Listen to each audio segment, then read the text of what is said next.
Qu'est-ce que le Haut-Karabakh? En fait, l'Arménie et l'Azerbaïdjan se sont déjà battus pour des questions territoriales avec l'éclatement de l'Empire russe pendant la Première Guerre mondiale sur fond d'influence de l'armée ottomane ou allemande, puis une occupation britannique en 1919. S'ensuit la guerre civile russe, puis la prise de pouvoir définitive par les bolcheviks, qui forment d'abord une immense république socialiste soviétique de Transcaucasie qui regroupe tout le Caucase. À terme, le découpage ethnique pour former les différentes républiques socialistes soviétiques du Caucase devait inclure la région du Karabakh dans la RSS d'Arménie, logique pour un territoire à 94% composé d'Arméniens à l'époque. Mais les protestations des dirigeants azerbaïdjanais et l'antisoviétisme latent à Yerevan, la capitale arménienne, font finalement pencher la balance du côté de la RSS d'Azerbaïdjan, qui semble plus fidèle au régime. Le Karabakh est donc rattaché à la RSS d'Azerbaïdjan en 1923. Dans les années 80, dans le contexte de la perestroïka sous Gorbatchev, le soviet régional du Karabakh vote en 1988 pour son unification à la RSS d'Arménie. Gorbatchev s'y oppose néanmoins, ne voulant pas revenir sur les précédents débats ni les accords de fondation des républiques caucasiennes des années 20, citant l'immuabilité des frontières selon l'article 78 de la Constitution soviétique. Il est aussi à noter qu'à l'époque, à la fin des années 80, le Karabakh compte environ 75% d'Arméniens sur son sol. Vous vous doutez maintenant, on a là un cas de poudrière classique de la guerre froide qui n'attend qu'une chose pour exploser, la fin du régime soviétique et l'implosion du bloc de l'Est, et c'est ce qui va se passer bien sûr. En 1988, les heurts ethniques sont de plus en plus frappants dans la région sous contrôle azéri. Les manifestations sont bien sûr réprimées dans le Karabakh, et pour attiser encore les tensions ethniques, des membres des forces armées azerbaïdjanaises commettent l'impensable avec le pogrom de Sumgait, une petite ville au nord de Bakou, pendant 3 jours, à compter du 27 février 1988. Plusieurs dizaines d'Arméniens sont massacrés, violés ou battus dans la ville. Ce pogrom va avoir une répercussion majeure sur l'opinion arménienne qui voit l'Azerbaïdjan comme compatissant. L'URSS, toujours en charge, envoie alors des troupes sur place pour calmer les violences et prendre le contrôle du Karabakh dans le même temps, tout en restant impuissant. Une succession de faits comme la mauvaise gestion du séisme en Arménie, qui fait plus de 25 000 morts, ou encore l'emprisonnement des membres du comité du Karabakh, fait perdre toute confiance des Arméniens envers l'URSS de Gorbatchev. Dans le même temps, les meurtres et assassinats se poursuivent des deux côtés. En janvier 90, un autre pogrom de la population arménienne, à Bakou même, force la réaction soviétique qui compte rétablir l'ordre. L'armée soviétique est envoyée se battre face aux militants azéris, faisant des centaines de morts. Les combats s'étendent rapidement à d'autres villes d'Azerbaïdjan. Mais alors que l'URSS se désintègre politiquement en 91, les républiques déclarent progressivement leur indépendance, dont l'Arménie et l'Azerbaïdjan, et avec elles la continuité des tensions dans le Karabakh qui forme une république arménienne indépendante et où la population arménienne et azérie s'arme de plus en plus. Une dernière tentative de Gorbatchev et de l'Azerbaïdjan pour désarmer la région échoue, et a même l'effet inverse en fait, puisque la résistance arménienne dans le Karabakh se forme et se regroupe avec des volontaires venus en masse d'Arménie.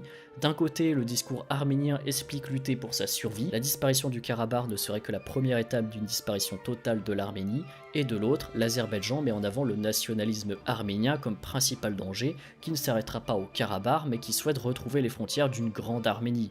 Le gros du conflit se déroulera ensuite de 92 à 94. Cette première guerre du Haut-Karabakh est très marquée par l'histoire et les symboles. Les Arméniens considèrent les Azéris comme des Turcs et vont mettre en avant les grandes figures de la résistance arménienne face à l'Empire ottoman. La mobilisation est générale dans la République du Haut-Karabakh pour les hommes de 18 à 45 ans, avec de nombreux volontaires en plus. La doctrine est cependant très désorganisée et marquée par l'esprit d'initiative.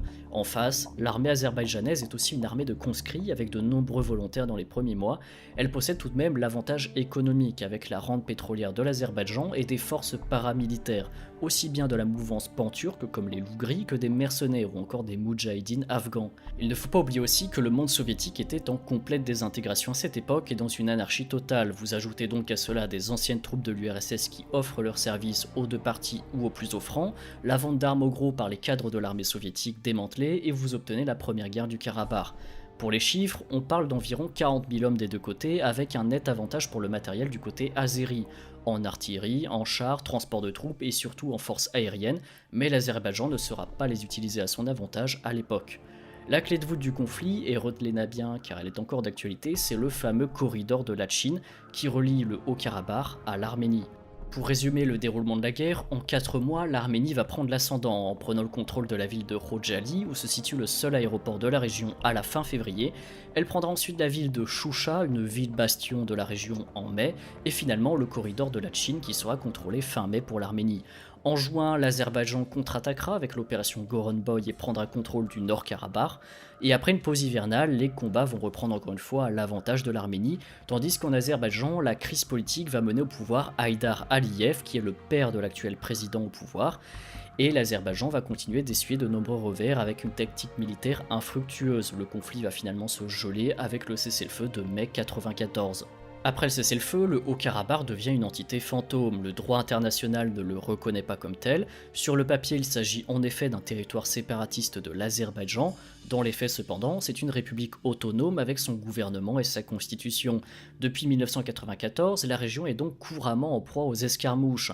On a eu cette guerre des 4 jours en avril 2017 où l'Azerbaïdjan a gagné quelques hectares de zone et le conflit traîne jusqu'en 2020. Et c'est comme ça qu'on arrive au moment de l'actualité, la deuxième guerre du Haut-Karabakh. Le 27 septembre 2020, les bombardements azéris sur le Haut-Karabakh marquent le début de la deuxième guerre. Cette fois, l'ascendant est du côté de l'Azerbaïdjan, soutenu par la Turquie, et la présence de djihadistes qui n'est pas à ignorer non plus. L'objectif porté par le président azéri Aliyev est simple, il faut bouter la présence arménienne de l'Azerbaïdjan et rétablir l'intégralité territoriale. Contrairement à la première guerre, l'avantage est à l'Azerbaïdjan, mieux armé, plus stable politiquement, soutenu par une mouvance pan-turque et la Turquie d'Erdogan en plus avec le droit international de son côté qui rend caduque toute intervention étrangère. Sur le papier, l'Azerbaïdjan agit en effet de son plein droit.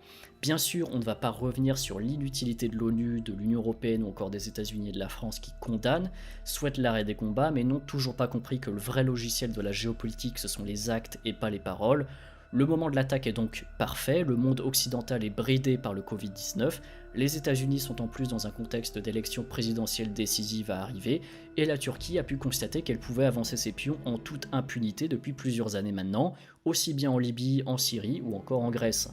On va surtout se concentrer sur le résultat plutôt que les actions militaires. Il est clair que l'Arménie, avec toute la bonne volonté du monde, n'avait pas les moyens pour lutter contre une force militaire et technologiquement supérieure, soutenue en plus directement par un voisin majeur, la Turquie. Alors l'Azerbaïdjan récupère plusieurs districts perdus lors de la première guerre qui vont lui être remis par l'Arménie et principalement la ville stratégique de Choucha que l'Azerbaïdjan a reconquis. Pour autant, l'Arménie a réussi à protéger le corridor de Latchine qui relie le Haut-Karabakh à l'Arménie, ainsi que l'enclave du Haut-Karabakh qui demeure toujours une république autonome. En fait, la victoire militaire de l'Azerbaïdjan est un fait, la victoire politique en revanche est à nuancer. Le Haut-Karabakh existe toujours, la zone est reliée à l'Arménie et la Russie va envoyer 2000 hommes sur place pour prévenir tout conflit futur qui impliquerait de fait la Russie. En fait, le vainqueur politique, c'est bien la Russie. Par un habile jeu de patience et de prudence, elle a réussi à imposer les accords de Kazan, qui avaient été négociés en 2011 entre l'Arménie et l'Azerbaïdjan sous arbitrage russe, mais qui avaient été rejetés finalement par l'Azerbaïdjan. Ces accords prévoyaient une rétrocession par l'Arménie des territoires conquis autour du Karabakh et un statut intermédiaire pour le Haut-Karabakh. En fait, la deuxième guerre, sans le vouloir, a conduit à cette situation qui aurait pu se résoudre sur la base des accords de Kazan.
Ես Արման Թաթոյանն եմ, Հայաստանի Հանրապետության մարդու իրավունքների պաշտպանը, Հայաստանի Սահմանադրության համաձայն մարդու իրավունքների պաշտպանն ընտրվում է ազգային ժողովի կողմից 6 տարի ժամկետով, ինքս ընտրվել եմ 2016 թվականին և Հայաստանի մարդու իրավունքների պաշտպանի կարգավիճակը ընդգրկում է մարդու իրավունքների բոլոր ոլորտները։ Այս հաստատությունը միջազգային A կարգավիճակն ունեցող հաստատություն է, դա նշանակում է, որ այն ունի ՄԱԿ-ի կողմից ճանաչված միջազգային անկախության ամենաբարձր մակարդակը։ Այս վերջում հրապարակվեցին սարսափելի պարզապես տեսանյութեր, որ Ադրբեջանի զինված ուժերի անդամները, զինվորականները ինչպես են գլխատում հայ քաղաքացիական անձանց, տարեց մարդ, երիտասարդ և այդ տեսանյութերում պատկերված այն բացառիկ ցինիզմը և այն դաժանության աստիճանը։ Ընդ որում ակնհայտ է, որ Ադրբեջանի զինված ուժերի զինծառայողները ակնհայտ զգում են իրենց անպատժելիությունը։ Իրենք զգում են, որ իրենք անպատիժ են մնալու և դա հակառակը, դա խրախուսվելու է միայն իրենց երկրի ղեկավարության ու հասարակության կողմից։ Դա է պատճառը, որ նրանք բաց դեմքերով են գլխավորապես այդ տեսանյութերում։ Եվ այդ տեսանյութերի հրապարակումն ու նկարահանումը իրականացվում է նպատակային, հատուկ, տարածվում է հետագայում հատուկ մեր սոցիալական ցանցերում, հայ հասարակությանը գլխավոր ծանրաբեռնվածությունը հիմա մեր առջև կամ գլխավոր հրամայականն է ըստ էության երկու ուղղություն։ Առաջինը փաստագրել, հստակ ամրագրել այն ապացույցները, որոնք վկայում են պատերազմական հանցագործությունների մասին, մատուցան դեմ ուղղված հանցագործությունների մասին, եւ այդ ապացույցները ներկայացնել միջազգային կառույցներին, նպաստել որքանով որ հնարավոր է մարդու իրավունքների պաշտպանի իրավասության սահմաններում, որպեսզի միջազգային ակցիաներում հարուցվեն միջազգային վարույթներ։ Եվ մյուս կարևորագույն հարցը իհարկե ներքին տեղահանված մեր հայրենակիցների իրավունքների պաշտպանությունն է։ Բնակվել ենք Շուշի քաղաքում 95 թվականից մինչև հոկտեմբերի 27-ը այս տարվա հանգիստ, նորմալ, ստեղծել էինք ընտանիք, ամեն ինչ, տուն, հողամաս, աշխատանք, ամեն ինչ ունենք։ Սկսվեց պատերազմը, որը ոչ մեկ չէր սպասում։ Սկսեցինք իջնել պատվալներում մնալը, նկուղներում։ Եկել ենք հյուրանոցում ենք մնում, տեսնենք մինչև երբ հյուրընկալեն մեզ։ Մնացած ամեն ինչ թողել ենք, տուն, աշխատանք, ամեն ինչ։ Էտա, ընդհանրը։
Հիմա այս կռվը չգիտեմ, ես նայում իտնեն Թուրքիան, Իսրայելը, Սիրիան, բոլորը հարձակվեցին, այս փոքր Ղարաբաղ կկարար մեր Հայաստան ճղոցեն մտածեն եկեն, եկան Շուշին էլ վերցրեցեն, արդեն ախր մզել գյուղարանքերից դուսրացեն, հիմա մեր գյուղերը լոխեր հայդրույթը, Մարտունին, ես մեր Կրասնի բազարը, Մարտունակես է հյուրասնա, իրաս մոտնա, հասե սորը մսը սրացան, եկենք Ստեփանակերտ, Ստարասել Երևան,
month of October. We didn't attack any civilians or cities in the Nagorno-Karabakh after that, but they attacked.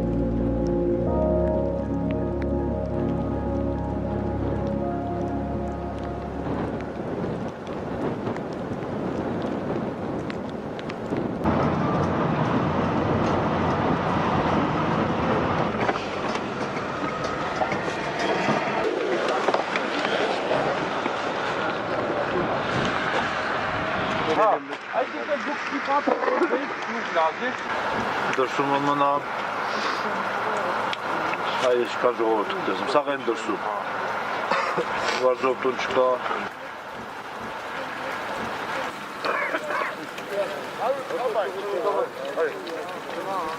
Սեպտեմբերի 27-ին երբ արթնացա,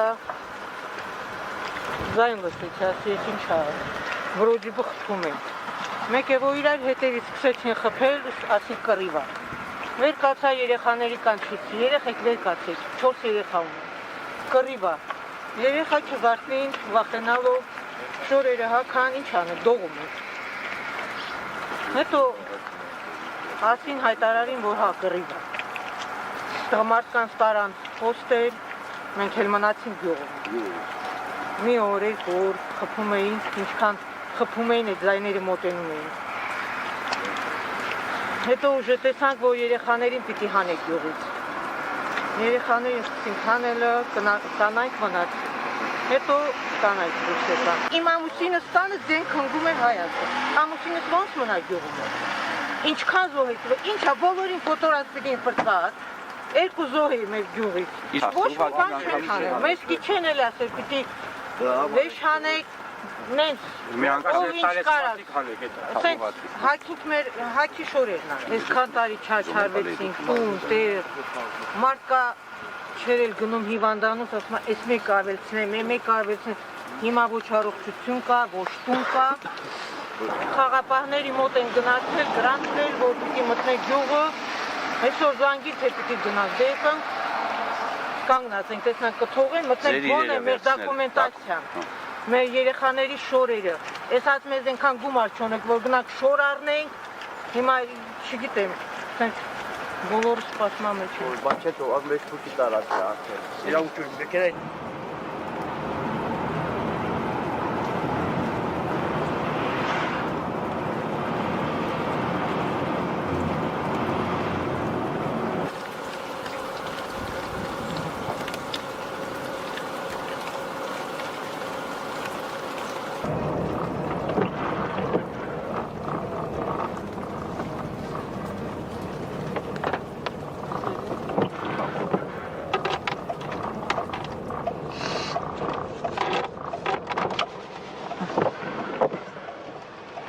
Здравствуйте, здравия желаю. В Мартуни и в Амарас прессе. Не надо снимать камеру. Если по фильме.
Այս պատերազմի առանձնահատկություններից մեկն այն էր, որ Ադրբեջանի զինված ուժերի կողմից Արցախի դեմ օգտագործվում էին ջիհադիստներ եւ վարձկան ահաբեկիչներ։ Սա արդեն հաստատված փաստ է նրանց օգտագործումը, որում դա հաստատվել է ոչ միայն առանձին պետությունների կողմից, ինչպեսին Ռուսաստանը, Ֆրանսիան, Իրանի Իսլամական Հանրապետությունը, Ամերիկայի Միացյալ Նահանգները եւ այլն, այլ նաեւ այս վերջերս նաեւ մեր ներկայացրած ապացույցների հիման վրա այդ փաստը հաստատեց ՄԱԿ-ի Մարդու իրավունքների խորհրդի հատուկ բանաձևի հիման վրա գործող աշխատանքային խումբը։ Այս պատերազմի մյուս գործոնն այն էր, որ այն առաջին օրից սկսած ուղեկցվում էր հսկայածավալ ատելության խոսքով։ Ատելության քարոզ ու թշնամանքի քարոզ էր իրականացում կազմակերպված ձևով Արցախի հայերի, առհասարակ հայերի էթնիկ պատկանելիության հիմքով ատելության մասին է խոսքը։ Եվ ոչ միայն կոչ էր արվում կամ ոչ միայն այդ ատելությամբ քարոզ էր գնում իրականացնելու հայասպանություններ, այլ նաև ենթարկելու խոշտանգումների, հատուկ թիրախավորվում էին երեխաները եւ դա լայն տարածում էր ստանում ադրբեջանական սոցիալական մեդիայի տիրույթում։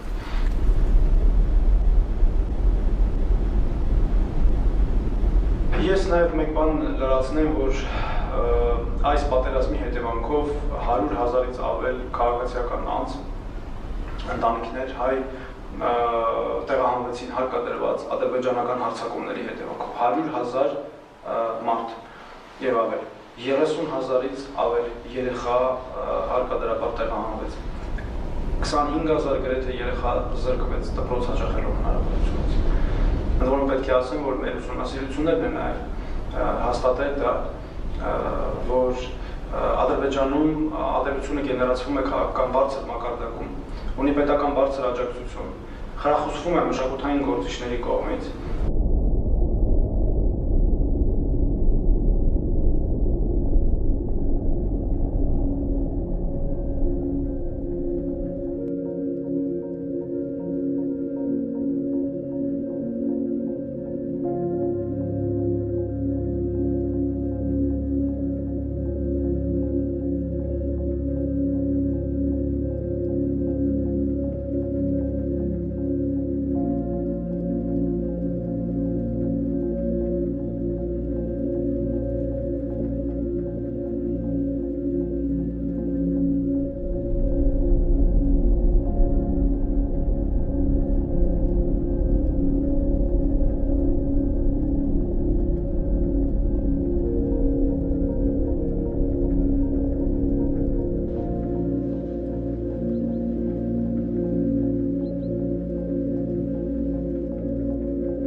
Ես հայացում էի, որ այդ ռումբը եկավ, չգիտեմ, սամալյոտ իգնակիր էր, թե ինչ էր, ընգավ, սաղ ընգավ, 3 հատ ընգավ, 3 հատ, ես լսել եմ, ես հայացում էի, ուզում էի գնայի տուն շոր վերցնեի, հետո հետ դարձա մտա առաջի պադեզդը, դե սանդուղքների վրա պարկած մնացի միջև պրծավ, 3-ներ, 4-ներ չգիտեմ ընկավ, սաղ վարվեցին, ավտոները սաղ վարվեցին, ահա որ վիճակ էր, մի հատ տղա սաղ չկար, ձերքն է, ձերքի վրա ճանաչեցին, թե ով է, չգիտեմ, առաջի անգամ ասացին, գինը հետո պարզեց, որ տղա է, իր մոտ հետևից եկավ,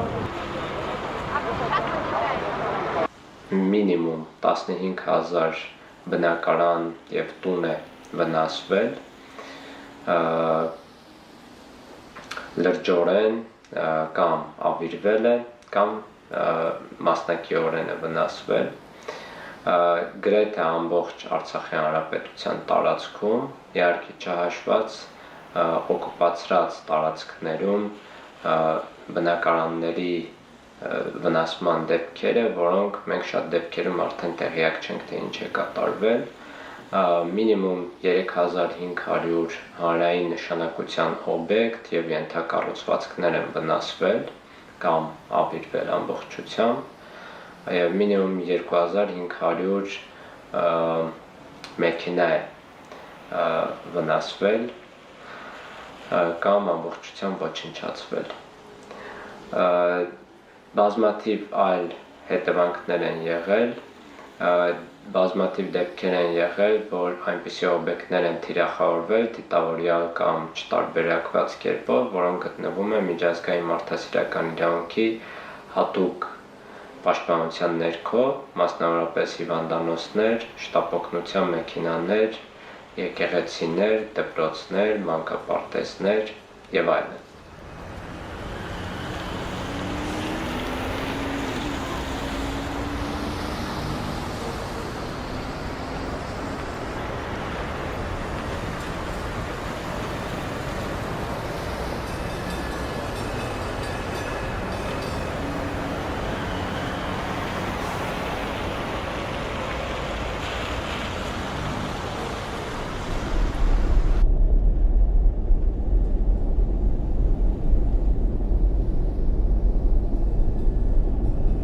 Մախտերը սա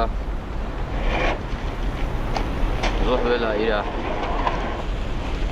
սեփական, իր հարազատ, իր պապական տունը պաշտպանելու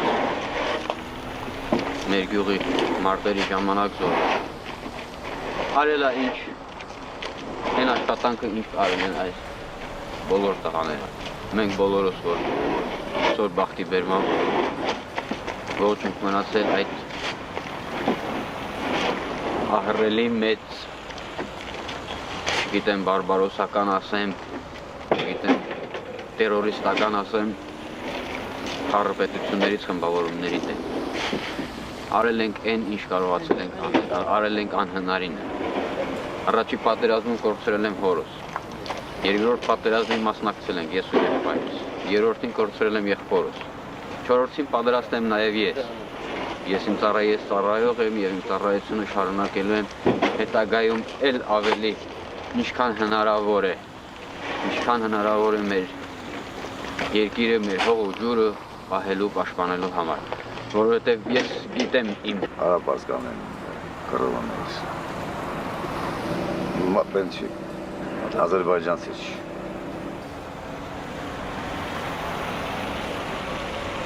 Մեր այս սաղ աղբերները, որ ինիստե քնած են, սրա պատճառը Ադրբեջանն է, մեկ էլ Տուրքիան։ Մենք կռվել ենք երկու հզոր պետությունների դեմ, բայց մենք պայքարել ենք մեր հողը։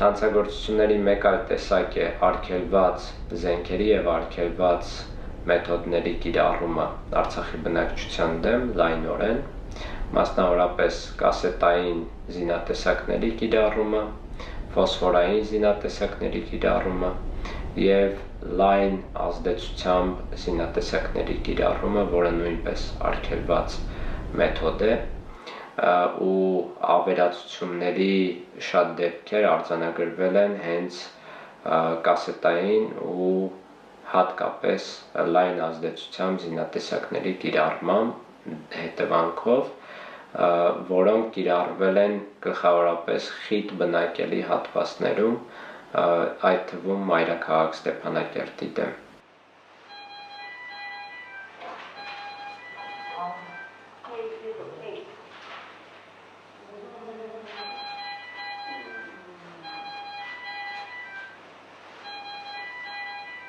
Une guerre aussi bien préparée et probablement depuis longtemps, avec 6 pays complices, ensemble, à des degrés divers, mais à des degrés quand même très importants et actifs, on ne peut pas quand même dire que les services secrets, le contre-espionnage, etc., les services de renseignement n'étaient pas au courant qu'une guerre de cette ampleur, mettant en jeu quand même beaucoup de pays, leur a échappé. peut-être qu'ils n'avaient pas prévu qu'il y ait des djihadistes dedans. Là, ça les a peut-être un petit peu embêtés qu'il y ait des djihadistes. Les bombes à phosphore, ça détruit tout sur le passage, ça pénètre jusqu'au moment où le phosphore disparaît. Sur un être humain, ça occasionne des blessures qui sont extrêmement profondes, très délabrantes, sur une grande surface du corps. Ce sont des brûlures qui ne resteront jamais en surface et qui deviendront toujours des brûlures du 3e degré et qui occasionneront des lésions profondes avec des organes nobles pouvant altérer des fonctions vitales. Ensuite, ça détruit les forêts, ça détruit la faune, ça détruit la flore, et c'est comme un nappage diabolique sur des grandes surfaces. Donc évidemment, c'est interdit, mais ce ne sont pas les seules armes interdites qui ont été employées, puisque les bombes à fragmentation, les cassettes à sous-munitions et les bombes au phosphore ont été bombes au phosphore dans un 2e temps, mais très rapidement, tandis que les 2 autres types ont été employés très très vite.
C'est que là, on ne voyait même pas les gens en face et on était très touchés.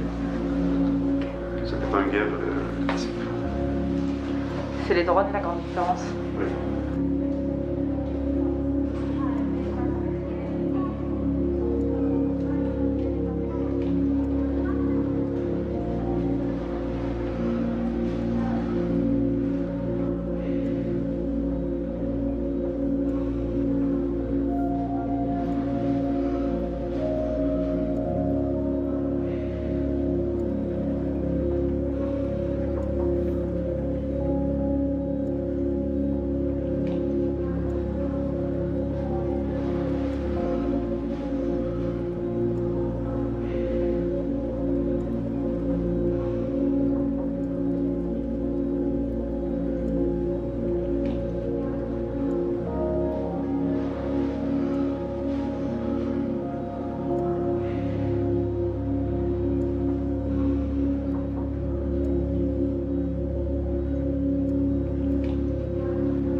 Չհաշված վիդեոներից նաև մենք ունենք բազմաթիվ այլ ապացույցներ, զանգեր, վկայություններ, հիմնավոր ապացույցներ, որ գերի են ընկել իրենց մոտ։ Մենք տեղեկություններ ունենք, որ տարբեր օղակներում, այդ թվում ներքևի օղակում, զինծառայողների մակարդակում կան հայ գերիներ, որոնք բարձր հավանականությամբ նաև ստրկության մեջ են։ Կան գերիներ, որոնք համոզված եմ ուղիղ պետական բանտերում են, բայց էլի Ադրբեջանը թաքցնում է, որպեսզի շահարկի քաղաքական նպատակներով առևտուր անի, այսպես ասած, որպես ազդեցության լծակ մեր հանդեպ։ Եվ ես կասկածներ ունեմ, որ այո, որոշ գերիների դեպքում էլ չի բացառվում, որ իրենք նաև օգտագործում են օրգանների վաճառքի, թրաֆիկինգի համար, բայց դեռևս հիմնավոր ապացույցներ չեն կարողացել հավաքագրել այդ մասով։ Պատերազմի այս ողջ ընթացքը սեպտեմբերի 27-ից սկսած ուղեկցվում էր թե Հայաստանի, թե Արցախի, հատկապես Արցախի քաղաքացիական բնակչության դեմ պատերազմական հանցագործություններով ու նաև մարդկության դեմ ուղղված հանցագործություններով։ Ադրբեջանական զինված ուժերը իրականացնում էին թիրախային հարձակումներ քաղաքացիական բնակչության նկատմամբ։ Այդ հարձակումներն իրականացվում էին շատ հաճախ թիրախային արգելված կասետային զինատեսակներով եւ հարցն այն էր, որ դրանք արգելված են միջազգային իրավունքում, նաև այն պատճառով, որ դրանց դեպքում հնարավոր չէ առհասարակ տարբերակում դնել քաղաքացիական բնակչության եւ զինվորական օբյեկտների միջեւ։ Իսկ այդ զինատեսակները առաջացնում էին զանգվածային ավերածություններ, քաղաքացիական բնակավայրերի զանգվածային ավերածություններ։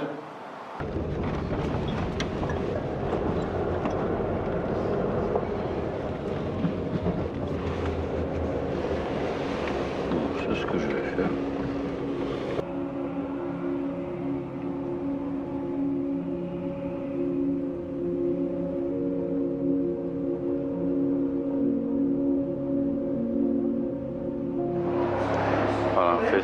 Les listes des feuilles qui sont sur la réception, à l'accueil de l'hôtel. Sur ces listes, il y a les noms des soldats retrouvés. Donc les parents, ils viennent, ils voient que leurs enfants sont retrouvés, ils sont rassurés.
սիրիացի ու լիբիացի վարձկանների ընդգրկվածության մասին այս պատերազմում ապացույցները բավականին շատ են, ներառյալ մի քանի գերի վարձկանները, որոնք տարբեր ցուցմունքներ են տվել ու ապացույցներ են ներկայացրել Ադրբեջանի կողմից ու Թուրքիայի աջակցությամբ իրենց հավաքագրման վերաբերյալ եւ պատերազմի մասնակցության վերաբերյալ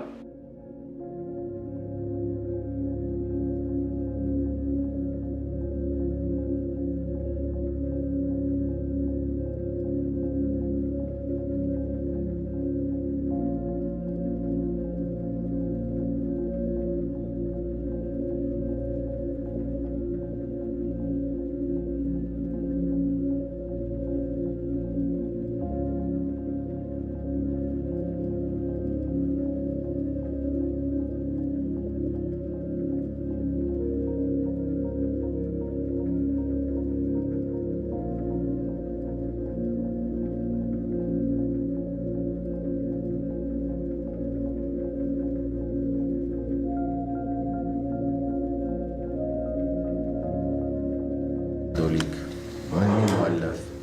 سوريين كمان سوريين كله سوري مش عم بتضيع انت معي ها شوي մի շարք հայտարարություններ ու ապացույցներ կան ներկայացված տարբեր երկրների ներառյալ Ֆրանսիայի, Ամերիկայի Միացյալ Նահանգների, Ռուսաստանի, Իրանի ղեկավարության, արտգործնախարարության եւ անվտանգության ծառայությունների ղեկավարության կողմից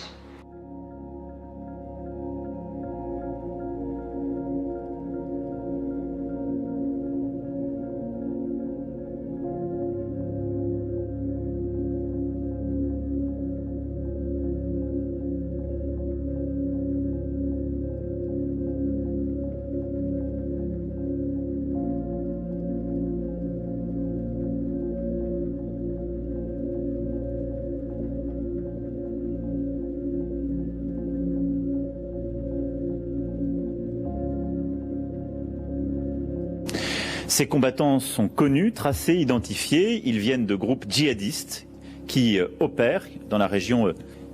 C'est un état de fait et d'autres contingents se préparent à peu près de la même taille. Եվ իրենք ներկայացնում են թե ինչպես են իրենց ներկայացրել իրենց ղեկավարությունը եւ Թուրքիայի ներկայացուցիչները թե որտեղ են պատերազմելու, ինչպես են պատերազմելու, ինչ գումար են իրենց խոստացել, ինչպես են եկել հասել Ադրբեջան եւ նաեւ ներկայացնում են ապացույցներ կամ վկայություններ, որ իրենց նաեւ գումարային առումով խրախուսանքներ են խոստացել, եթե հայերի գլուխներ կտրեն, ամեն գլխի համար $100 են խոստացել.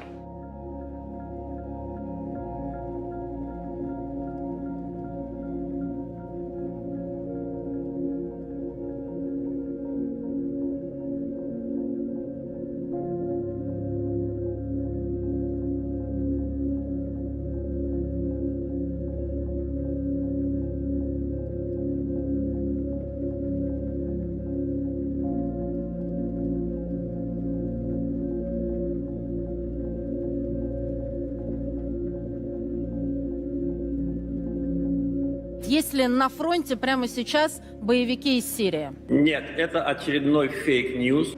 Տեսակ է պատերազմական հանցագործությունների անմարդկային վերաբերմունքի դեպքերը, ներառյալ գլխատման դեպքեր, խոշտանգումների, մարմինների, սպանված մարմինների խեղման դեպքեր, անմարդկային վերաբերմունքի այլ դեպքեր, նվաստացում եւ այլն, մեր ռազմագերիների եւ քաղաքացիական ներկալված անձանց հանդեպ.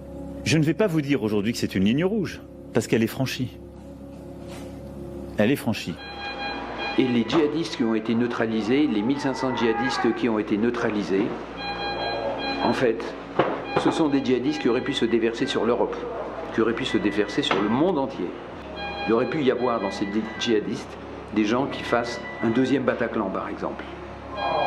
Eh bien, je pense que avec tous ces arguments, il est absolument honteux d'avoir pu laisser se faire cette coalition turco-azérie, qui est une coalition criminelle, préparée, et très probablement pour des raisons de force géopolitique entre d'une part l'OTAN, d'autre part la Russie, certainement l'OTAN qui voulait se renforcer, en tout cas la Turquie dans la région, et également pour des raisons financières liées au pétrole de la Caspienne.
Il faut savoir que c'est quand même le premier pays au monde à avoir donné le droit de vote aux élections nationales aux femmes, et ça c'était en 1919. Donc ce pays a été agressé afin qu'il disparaisse de la carte totalement. Il faut que la communauté internationale le sache, qu'ils ont lutté, qu'ils se sont battus contre des terroristes, contre des djihadistes.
Papերը, տատերը ծնվել են այստեղ, ծնվել են այս հողում։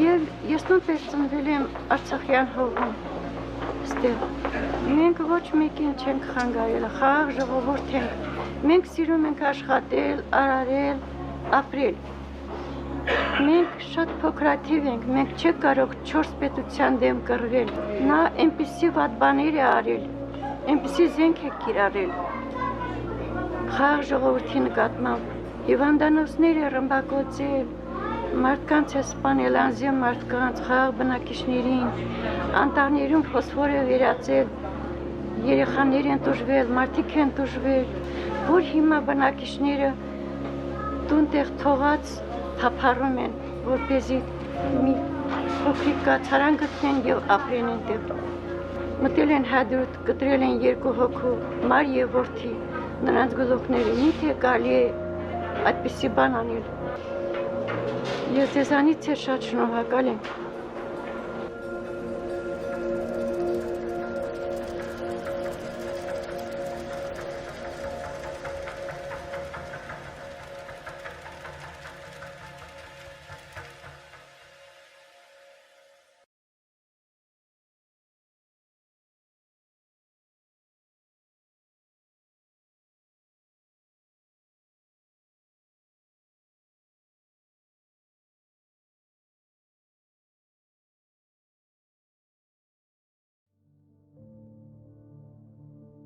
Le Haut-Karabakh, c'est une enclave que se disputent depuis de nombreuses années suite à la chute de l'URSS, l'Arménie et l'Azerbaïdjan. C'est une enclave qui a fait l'objet de plusieurs conflits plus ou moins importants et qui a toujours été une zone soit de très haute intensité mais de basse intensité. Le 27 septembre, une offensive d'envergure a été menée par l'Azerbaïdjan. Il y a eu 44 jours de combat, suivi d'un cessez-le-feu négocié par les Russes. Suite à ce cessez-le-feu, j'ai décidé de partir pour le Haut-Karabakh, voir comment les choses s'étaient déroulées. Parce qu'il faut toujours garder à l'esprit que quand vous êtes en plein cœur d'un conflit, vous allez rester dans les tranchées. Il faut toujours, c'est ce que j'apprends à mes étudiants, peut-être partir au bon moment, c'est-à-dire après, ou juste après le cessez-le-feu, où là, les langues vont commencer, déjà le stress redescend, enfin le stress, si on peut parler, ça redescend jamais le stress, mais les gens vont se mettre à parler, vous aurez davantage d'informations, on a des retours, alors que quand vous êtes en plein cœur d'une guerre, il y a dans toutes les guerres, une guerre de l'information, tout est extrêmement dispersé, on ne sait plus ce qui se passe, où on est, qui tire, qui fait quoi. Donc, pour avoir une information déjà plus qualitative, il faut parfois prendre le recul et attendre le bon moment. Et il m'a semblé que le cessez-le-feu était le bon moment pour partir. C'est pas un métier que j'ai choisi, c'est venu un peu par hasard. J'y ai pris goût parce qu'on a le sentiment d'être au cœur de l'histoire et c'est très satisfaisant. On a le sentiment de voir l'histoire se dérouler sous ses yeux, non plus à travers un livre et encore moins derrière un journal télévisé. J'ai une certaine indignation en regard des idioties que je peux voir et entendre dans les médias mainstream au quotidien. Et ça, depuis toujours. Vous savez qu'il y a environ 400 crises, conflits, insurrections dans le monde chaque année, et que les médias n'en traitent que 40. Alors moi, déjà, j'aime bien les traiter, les sujets qui sont les moins traités. Ça, c'est une petite déformation personnelle de curiosité. Et pourquoi donc cette enclave ? D'une part, parce qu'elle est peu médiatisée. Elle l'a été par RFI, qui a fait du très bon travail, et quelques articles de presse qui ont donné un petit éclairage. Mais en soi, on n'avait pas énormément d'infos. Alors, il y a 2 éléments. Un, j'avais accès à des images avant de partir sur place, qui étaient terribles, et sur lesquelles j'ai beaucoup enquêté, pour savoir si les sources étaient viables, etc. 2, le sentiment de découvrir une atrocité qu'on avait déjà pu approcher dans certaines zones comme la Libye, la Syrie et l'Irak à travers des exactions. Je ne rentrerai pas dans le détail. Et j'ai tout de suite eu le sentiment et l'intuition que ce qui s'était passé là-bas allait se passer dans le Haut-Karabakh pour une raison simple. Les principaux protagonistes de ce conflit, et puis on sait depuis maintenant très longtemps, tout ça est sourcé par des militaires, etc., que on a... ça m'embête de les qualifier tels quels, mais alors, on va dire mercenaires, pour rester poli, qui aujourd'hui font un peu le tour de tous les conflits, Libye, Syrie, etc. Ils sont plus ou moins instrumentalisés par différents pays. dont la Turquie. Et ces derniers se sont retrouvés donc dans le Haut-Karabakh face à des chrétiens. La neutralité a coûté cher à beaucoup d'habitants, voilà, la neutralité française. Ensuite, la présence turque, est-ce qu'on pourrait la comparer encore avec cet aspect géopolitique de la question ? Plusieurs influences. Oui, c'est pas... et surtout les mensonges d'Aliyev, qui a dit à plusieurs reprises l'Arménie nous a attaqués. L'Arménie, 1 fois, 2 fois, 3 fois. La BBC a très bien fait son travail. Elle a interrogé Aliyev. Elle a dit, mais enfin, vous êtes bien sûr que l'Arménie vous a attaqué? Et non, on a découvert que c'était l'Azerbaïdjan à 7h du matin qui avait lancé ses premières bombes. Voilà, donc des mensonges d'État énormes qui passent inaperçus, que la BBC traite. Il y a toujours ce sentiment dans les pays, en tout cas dans lesquels je me rends, d'une médiatisation qui n'est pas correctement faite. Il faut avoir une grande confiance envers les personnes qui vous accompagnent, qui vous entourent. Moi, je travaille pratiquement avec le même réseau. Donc c'est des gens sur qui je sais que je peux compter. Il n'empêche que ce qui doit arriver arrive. Un accident, vous ne pouvez pas le prévoir. Ce que je sais, c'est que je ne serai pas vendue à n'importe qui pour une demande de rançon à travers les personnes qui me permettent de pénétrer certaines zones. Voilà, c'est déjà ça, ce qui arrive. Je ne bosse pas avec des fixeurs qui ne m'ont pas été hautement conseillés. C'est ma seule préparation. Et c'est une confiance absolue que j'ai et que je porte à quelques personnes qui ne dépassent pas le nombre de 5 et dont je ne remettrai pas en doute la qualité de leur information. C'est d'abord une guerre qui s'est menée par l'information.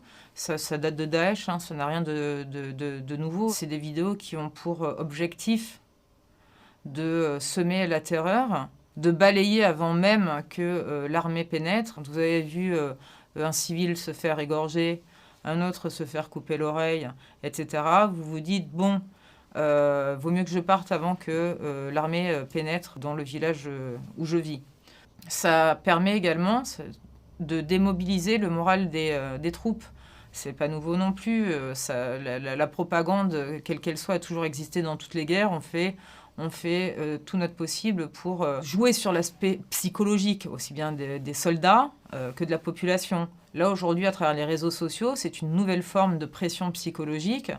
C'est beaucoup plus simple, c'est beaucoup plus rapide, c'est réel. Il y a le son, il y a la voix, ça marche très bien. Troisièmement, je peux affirmer, alors pas pour la totalité des archives, mais qu'on a, oui, malheureusement, des soldats étrangers, puisque certaines personnes en charge de la traduction des vidéos ont reconnu des expressions turques. On sait qu'on avait promis des primes supplémentaires pour toute tête coupée. Donc vous voyez, entre l'aspect psychologique de la pression sur la population et sur les soldats, l'appât du gain, et la présence étrangère, voilà un faisceau d'explications qui n'explique pas la barbarie. La barbarie, moi je serais bien incapable de l'expliquer en fait. Ça dépasse l'entendement. On a beau la voir, on a beau la contempler, c'est difficile d'y trouver un sens. En tout cas, elle a toujours existé. Il suffit de regarder les inventions de torture, depuis toujours, au Moyen-Âge ou autre. L'homme a beaucoup d'imagination quand il s'agit de torturer. C'est pas nouveau. C'est toute l'ambivalence. Ensuite, deuxième chose, aucune guerre n'est propre. Une guerre, c'est sale. On sait que des mercenaires ou des islamistes radicaux, chacun mettra son nom, je pense quand même qu'il y a pas mal de mecs paumés qui, parce qu'ils se retrouvent en Syrie ou en Libye, vivaient en Syrie ou en Libye, n'ont plus de quoi faire vivre leur famille. Bon, ils voient l'aspect gamelle et ils s'engagent pour 2 ans. Il y a un peu de tout. Ceux qui prennent les couteaux et qui passent à l'acte sur quelqu'un de vivant, je pense là, on dépasse quand même un degré dans l'horreur, et c'est possible que ce soit fait par conviction. Est-ce que c'est anti-chrétien? J'en sais rien. Vous voyez, je le justifie parce que je suis rentrée le 12 décembre. J'ai alerté énormément de journalistes. D'ailleurs, vous êtes les seuls à m'interviewer au-delà des amis cités au début de notre rencontre. Personne n'a réagi. Tout le monde savait. Personne n'a réagi. Donc, à un moment donné, il ne reste plus qu'une solution, c'est l'électrochoc. Et je sais que ça va faire un électrochoc. Voilà. Si j'avais pu me passer de ces images, je l'aurais fait. Ça a été très difficile de trouver un diffuseur. J'ai pas mal de gens qui m'avaient dit « Ok », puis au fur et à mesure, les gens disparaissent. C'est pour ça que je ne citerai pas. Voilà. Ceux qui ont le courage là de le diffuser.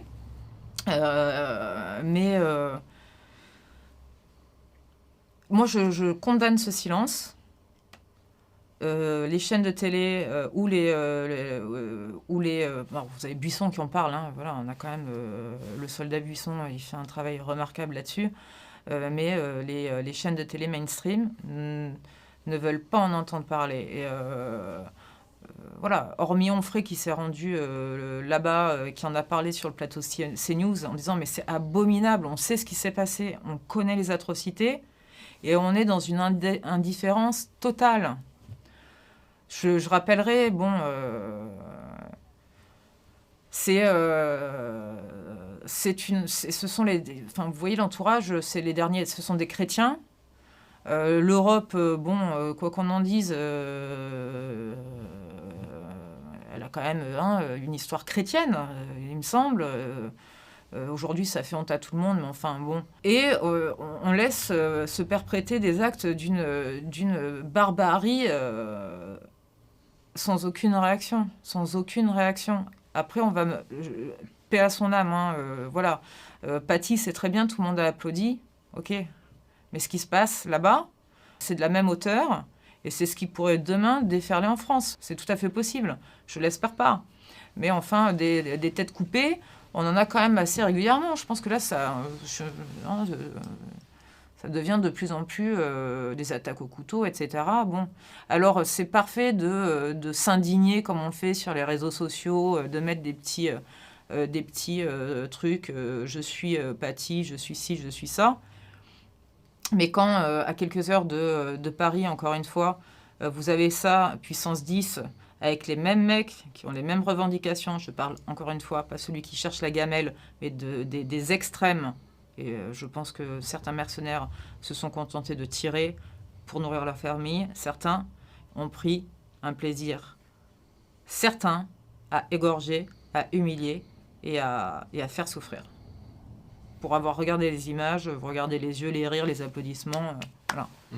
Alors je ne mets pas tous les combattants là-dedans, hein, il y a une forme d'islamisme radical qu'on condamne et qu'on tait alors qu'on sait en France. Et je peux vous dire que certaines chaînes étaient très gênées parce que tous m'ont appelé. Hein. Pour justifier de ne pas passer le film ou autre, on me disait « Oui, mais on revient, là on va maintenant faire un film sur l'histoire de l'Arménie, etc. etc. » Tout le monde a de bonnes excuses. Macron est intervenu et puis s'est tu. Je ne sais pas pourquoi. Enfin si, j'ai ma petite idée sur la question. On va oui, passer mais heureusement que Macron est intervenu, parce que je pense que personne n'aurait cru, sinon aurait pu croire à la viabilité aussi de ces images, hein, parce que c'est tellement incroyable. Macron est intervenu, Le Monde en a parlé, on a des articles, on le sait, voilà, encore une fois, on le sait, mais c'est resté en ligne quelques semaines.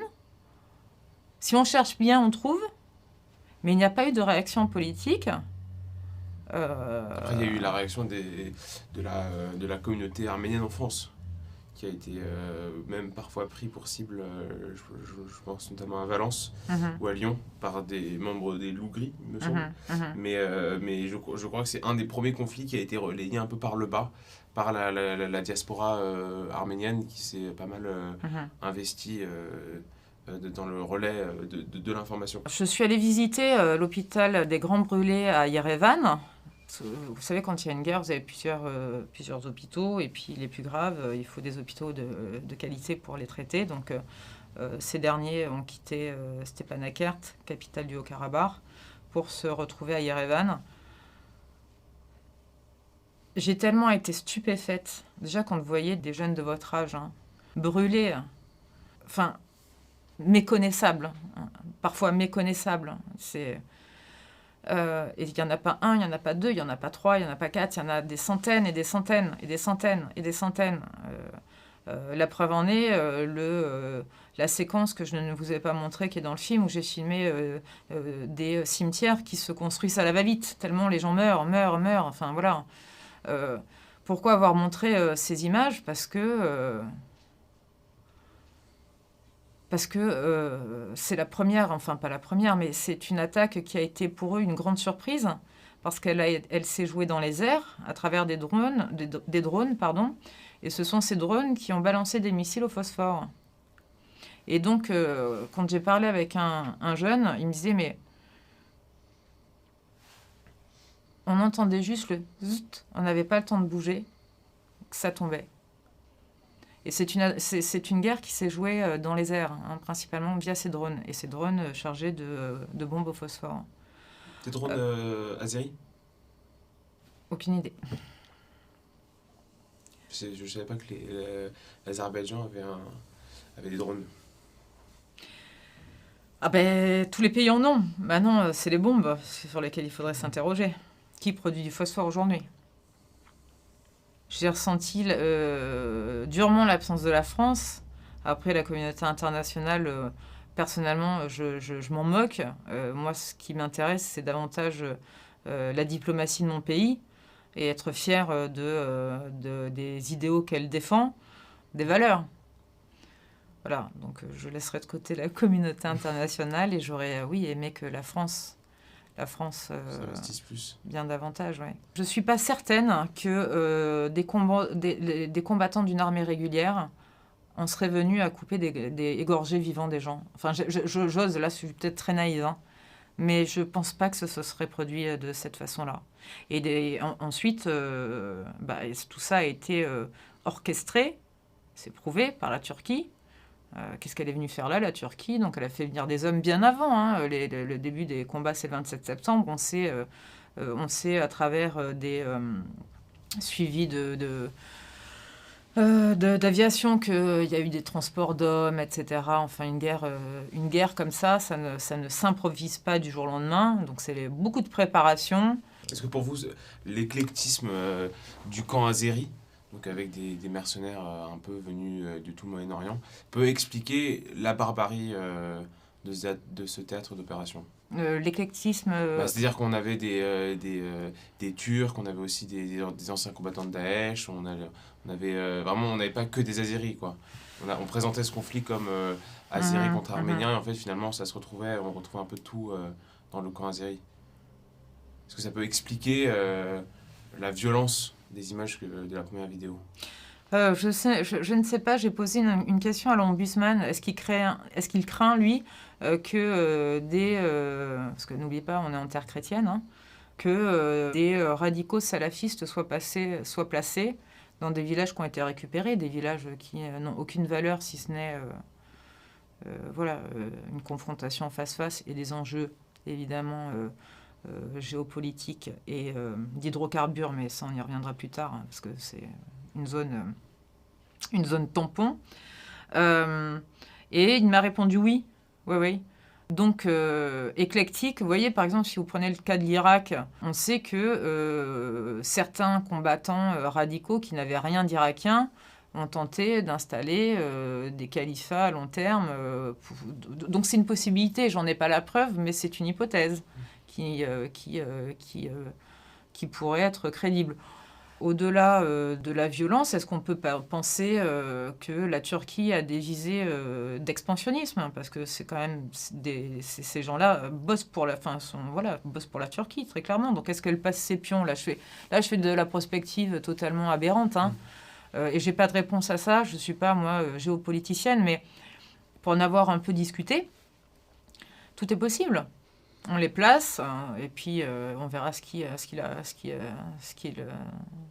advient. Voilà, en tout cas. Justement, comment tu expliques le temps de réaction de la Russie dans cette zone où elle a quand même tendance à garder un œil, sur cette zone où elle garde un œil. T'as l'impression que ils ont laissé un peu une récréation se faire avant de mettre le coup de sifflet. Alors, de ce que je sais, c'est que la Russie a tenté à plusieurs reprises de discuter avec le gouvernement arménien pour arrêter très rapidement le combat. Étonnamment, les Arméniens n'ont pas suivi les conseils russes. Deuxièmement, et alors là, bon, c'est très personnel, hein, je pense que voilà, la Turquie, la Russie, pardon, peut-être a eu le sentiment d'avoir avec ce nouveau gouvernement non pas un éloignement, mais enfin les relations étaient moins proches. Elle a tardé peut-être à réagir, elle se sentait moins concernée. Il faut savoir que ce gouvernement-là souhaitait sans le dire, hein, mais on sentait bien de par sa diplomatie et certains propos, qu'il souhaitait se rapprocher d'autres pays que de la Russie. Est-ce que ça expliquerait certaines choses ? Peut-être non pas une lenteur, parce qu'ils sont intervenus quand même assez rapidement. Voilà, hypothèse. En tout cas, ce qui est très choquant, et d'ailleurs, pour avoir parlé avec des combattants, ils leur en voulaient quand même pas mal, c'était très très mal organisé, hein, de la part du commandement là-bas. Les Russes, avant Chouchi, demandaient à ce qu'on signe des accords. Donc après, il y a les limites aussi de l'interventionnisme russe. Il peut, jusqu'à une certaine mesure, donner ses conseils, etc. À partir du moment où tout le monde s'est rendu compte que c'était un carnage et qu'après Chouchi, eh bien, c'est Stepanakert, où c'est quasiment face à face. Là, je crois que tout le monde a retrouvé la raison. Et puis, faut pas oublier non plus, ça, je peux le comprendre, il y a ce sentiment de terres qui vous appartiennent, hormis les territoires qui étaient tampons et qui devaient être rendus d'ailleurs à l'Azerbaïdjan. Hein, certains villages qui avaient été pris lors du dernier conflit devaient être rendus très prochainement. C'est difficile, et je pense que ça serait difficile pour vous et moi, pour une population d'imaginer qu'elle va... et c'est ce qui se passe. Elle ne reverra plus les cimetières, elle ne reverra plus ses ancêtres, elle ne reverra plus ses églises. Et je crois que les gens ne voulaient pas lâcher, quoi. À plusieurs reprises, moi, j'ai été confrontée à ça et on ne s'en rend pas compte en France. Et quand une vieille dame me dit « Mais vous vous rendez compte ? Je ne reverrai plus ma famille. Je ne pourrai plus aller sur la tombe de mes ancêtres. » Vous laissez tout, vous partez du jour au lendemain, il n'y a plus rien. Vos églises, vos ancêtres, vos souvenirs. Les gens sont partis, ils n'avaient pas 10 minutes pour dégager certains villages. Ça s'est fait dans une précipitation folle. Donc la colère, quand vous êtes dans une guerre, il y a la rancœur, il y a la haine, il y a le sentiment qu'on peut toujours y arriver. On fait aussi beaucoup de déni, hein, on le voit, hein, pendant les combats, il y a c'est pas possible. Je ne cherche pas à provoquer des réactions. J'espère simplement que on va commencer à se pencher sur ce qui s'est passé là-bas. Ils n'ont pas les téléspectateurs parce qu'ils n'ont pas les moyens d'eux, plutôt les politiques, ouais. Voilà. Et si vous pouviez résumer votre documentaire en une image, un souvenir très fort qui vous a marqué, ce serait quoi ?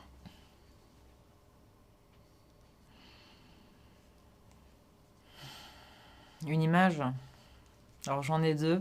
Elles sont totalement inadéquates par rapport au sujet.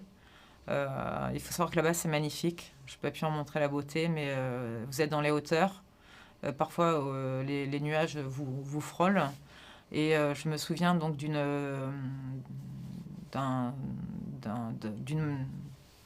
montagne. Alors vous ne savez pas où vous êtes, hein, même quand vous êtes géolocalisé, parce que c'est un endroit qui n'est pas reconnu.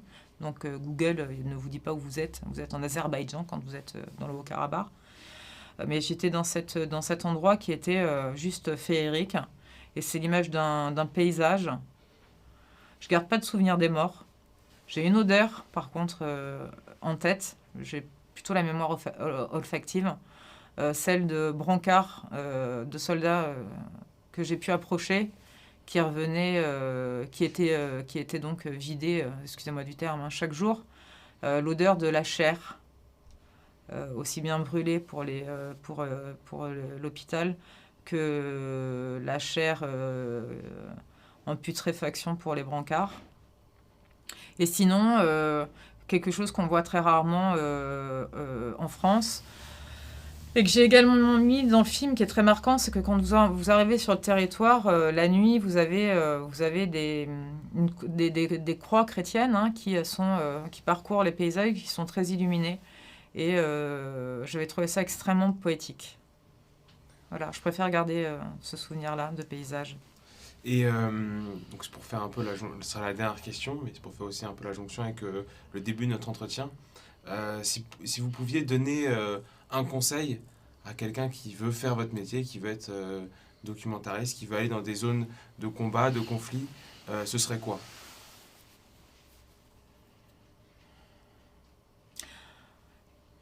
Alors, ne te mets pas dans la peau d'un journaliste, mais d'un enquêteur. Recoupe tous tes renseignements, tes sources. Sois tenace.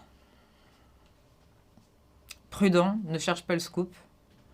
Mais surtout, agis non pas en fonction de prérogatives personnelles, mais par nécessité éthique et morale. Voilà. Si on veut filmer les atrocités et le chaos du monde, il faut le faire non pas par